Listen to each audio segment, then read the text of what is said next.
বনানীতে আমরা এখানে অবস্থান করছি, সেখানে আসলে মাদকদ্রব্য নিয়ন্ত্রণ অধিদপ্তরের পক্ষ থেকে একটি অভিযান পরিচালনা করা হচ্ছে এবং আমরা যতটুকু এখনো পর্যন্ত জানতে পেরেছি যে এই যে হোটেল সুইট ড্রিম সেখানে এখনো পর্যন্ত আসলে প্রায় ১,৫০০-এর উপরে তারা আসলে বিয়ার এবং বিদেশি মদও তারা কিন্তু বেশ কিছু পেয়েছেন। আমরা যতটুকু প্রায় ১,০০০-এর কাছাকাছি বিদেশি মদের বোতল তারা আসলে পেয়েছেন এবং আমাদেরকে যেটা আসলে জানানো হয়েছে যে এখান থেকেই আসলে পুরো ঢাকায় যে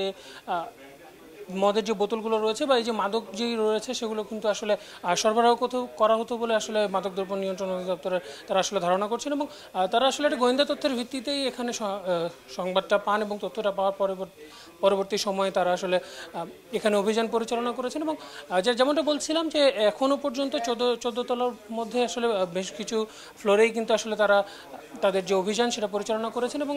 তারা কিন্তু বেশিরভাগ ক্ষেত্রে যেটা আমরা এখনও পর্যন্ত যেটা বলছিলাম যে ৫টি ফ্লোর থেকেই আসলে এই পরিমাণ উদ্ধার করা হয়েছে এবং এখন পর্যন্ত ৩ জনকে কিন্তু এই অভিযানে প্রেক্ষিতে আটক করা হয়েছে। এখানে যিনি আসলে ছিলেন এখানে গোয়েন্দা তথ্যের ভিত্তিতে যারা আসলে তাদের অভিযান পরিচালনা করছিলেন সেখানে তারা আমাদেরকে যেমনটা জানিয়েছেন যে তারা কোনো ধরনের যে মাদক নিয়ন্ত্রণের ব্যাপারে তারা আসলে পুরো জিরো টলারেন্স আসলে তারা বহন করছেন এবং কোনো ধরনের কাউকে আসলে তারা ছাড় দেবেন না এবং তারা আলাদা করে একটি ব্যাপার আমাদেরকে জানিয়েছেন যে এখানে আসলে কোনো রাজনৈতিক উদ্দেশ্যে বা কারো সেরকম কোনো উদ্দেশ্যে কিন্তু এই অভিযানগুলো পরিচালিত হচ্ছে না। এর বাইরেও যেমনটা বলছিলাম যে ১৫৪২ ক্যান বিয়ার এবং ৯৮৪ বোতল বিদেশি মদ ছাড়াও কিন্তু ৪ লক্ষেরও বেশি নগদ টাকা কিন্তু এখান থেকে আসলে উদ্ধার করা হয়েছে এবং মাদকদ্রব্য নিয়ন্ত্রণ অধিদপ্তরের আসলে সেখান থেকে আমাদেরকে যে মুখপাত্র যিনি রয়েছেন এখানে অর্থাৎ অতিরিক্ত ডিআইজি এবং গোয়েন্দা অপারেশনসের তানভীর মমতাজ তিনি আমাদেরকে যেটা জানিয়েছেন যে আনুমানিক ২ কোটি টাকার আসলে মালামাল এখান থেকে আসলে জব্দ করা হয়েছে। যদিও আমরা এখানে যেহেতু বড় হোটেল সেখানে আসলে কি তাদের কিন্তু লাইসেন্স রয়েছে 10টি ব্র্যান্ডের মালামাল রাখার জন্য, তবে যেই পরিমাণ রাখার আসলে তাদের যে অনুমতি রয়েছে তার থেকে তারা আসলে বেশি রেখেছেন। যেমনটা বলছিলাম যে তাদের যে অভিযানের তারা যেটা পেয়েছেন যে তারা আসলে এখান থেকে সারা ঢাকায় আসলে এই যে বিভিন্ন ধরনের বিদেশি ব্র্যান্ডের মদগুলো রয়েছে এবং বিয়ার রয়েছে সেগুলো কিন্তু আসলে এখান থেকে আসলে সারা ঢাকায় কিন্তু আসলে নেওয়া হতো এবং আপনারা যদি খেয়াল করেন যে এখানে কিন্তু আলাদা করে উল্লেখ করা আছে যে বাংলাদেশ ডিউটি নট পেড, অর্থাৎ এখানে কিন্তু পুরো রাজস্ব ফাঁকি দিয়েই কিন্তু আসলে এই যে মদগুলো কিন্তু সেগুলো কিন্তু আনা হয়েছে এবং আমরা যেটা দেখেছি যে এখানে নিচতলার ফ্লোরে কিন্তু আসলে গোডাউনের মতো করে কিন্তু সেখানে অনেকগুলো রাখা ছিল এবং সেখান থেকেই কিন্তু পরবর্তীতে এখানটাতে আসলে নিয়ে আসা হয়েছে এবং আমাদেরকে এখান থেকে যেটা জানানো হয়েছে যে অল্প সময়ের মধ্যে আসলে এগুলোকে এখান থেকে সরিয়ে নিয়ে আসলে ধ্বংস করার যে কাজ আসলে এই যে মদগুলো রয়েছে সেগুলো আসলে ধ্বংস করার যে পরবর্তী যে প্রক্রিয়া সেটা কিন্তু আসলে এখান থেকে আসলে করা হবে, মাদকদ্রব্য নিয়ন্ত্রণ অধিদপ্তরের পক্ষ থেকে করা হবে এবং তারা আমাদেরকে যেটা আরেকটা বলছিলেন যে এখানকার যে পরিস্থিতি যে শুধু এখানে নয় এমন আসলে যে কোনো ধরনের পরিস্থিতি যদি হোক এবং যেখানেই আসলে তারা তথ্য পাবেন অর্থাৎ মাদকদ্রব্য নিয়ন্ত্রণ অধিদপ্তর তাদের তথ্য যেখানেই পাবেন তারা কিন্তু সেখানেই সোচ্চারভাবে তাদের দায়িত্ব কিন্তু পালন করবেন এবং আমরা যেটা দেখেছি যে তারা এখানে জ্যাক ড্যানিয়েলস থেকে শুরু করে টাইগার এবং অন্যান্য ব্র্যান্ডেরও কিন্তু আমরা এখানে দেখতে পাচ্ছি এবং পুরো আসলে এখানে দেখেই বোঝা যাচ্ছে যে বিপুল পরিমাণ এবং তাদের ধারণা যে বাকি যে ফ্লোরগুলো রয়েছে সেখান থেকেও হয়তো আরও আসলে এই ধরনের বোতল বা অন্যান্য আসলে মাদকদ্রব্য কিন্তু পাওয়ার একটা সম্ভাবনা কিন্তু এখানে রয়েছে। তো সার্বিকভাবে বলতে গেলে এখানে ক্যালিমোর এবং অন্যান্য যে যেমনটা বলছিলাম যে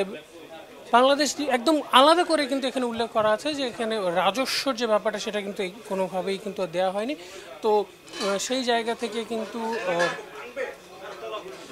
তাদের যে সার্বিক যে জায়গাটা সেখান থেকে কিন্তু পুরোপুরি এবং আপনারা দেখতে পাচ্ছেন যে একদম মদগুলো একদম পুরো ইনটেক অবস্থায় রাখা হয়েছে, অর্থাৎ যেমনটা আসলে তাদের ধারণা অনেকটা কিন্তু বলাই যাচ্ছে যে এই যে পরিস্থিতি সেটা আসলে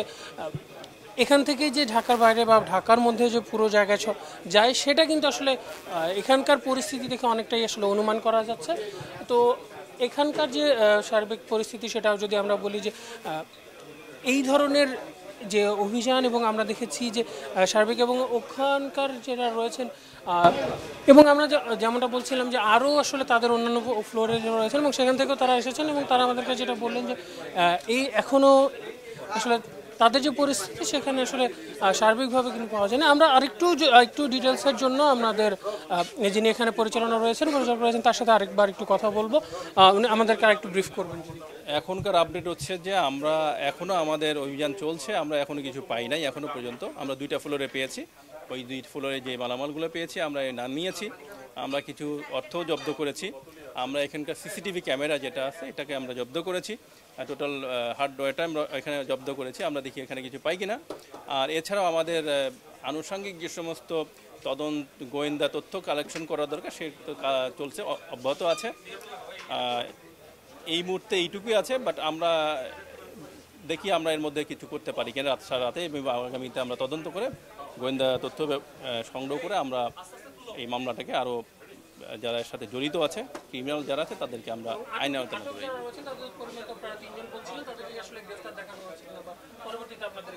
আমি যারা আটক আছে তাদেরকে জিজ্ঞাসাবাদ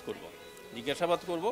আমরা এরপরে আমরা সিদ্ধান্ত নেব কী করব। এখানে শুধু তারা না, এখানে আরও কর্মচারী আছে, সেফ আছে, যারা আছে প্রত্যেকে জিজ্ঞাসাবাদ করব। এর মধ্যে কারো যদি কোনো সংশ্লিষ্টতা থাকে বলে আমরা মনে করি আমরা গ্রেফতার দেখাবো। তো যেমনটা বলছিলাম যে এখানকার যে পরিস্থিতি সেটা আপনারা দর্শক শুনছিলেন এখানকার যারা পরিচালনায় রয়েছেন তাদেরকে, এবং মাদকদ্রব্য নিয়ন্ত্রণ অধিদপ্তরের কাছ থেকে আমাদের যে তথ্য, অর্থাৎ এখানে যে বনানীতে যে হোটেল সুইট ড্রিমসে যে অভিযান এই ছিল, এখান থেকে আমার কাছে সবশেষ তথ্য।